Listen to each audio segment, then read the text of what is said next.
السلام عليكم متابعينا الأعزاء، حياكم الله الكريم وبياكم إن شاء الله تكونوا جميعا بخير. يا أحبائي، كلنا نعلم أن المنتخب اليمني فاز للسنة الثانية في دوري غرب آسيا، ولكن المحزن في الأمر أن كافة اليمنيين الذين يملكون الأسلحة ولا نعمم فيهم ومنهم من يطلق النار في الجو احتفالا بهذا النصر، ولم يعلموا أن الرصاص الذي يطلقونه على الجو ربما يعود ويضر شخصا آخر. فحصيلة الذين أصيبوا بالرصاص 32 شخص أصابتهم إحدى الرصاصات التي تطلق في الجو، وشخص أو مواطنة قتلت إثر هذا الرصاص.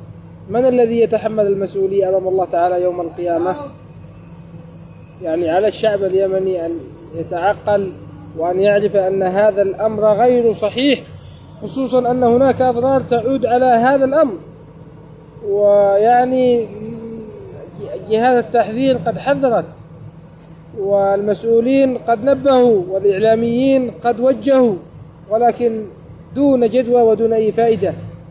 فنرجو من الشعب اليمني الانتباه لهذه المسألة، والله إنها مسألة خطيرة جدا.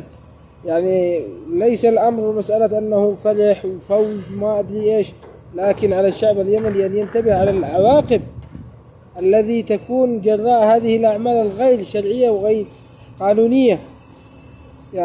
الدولة منعت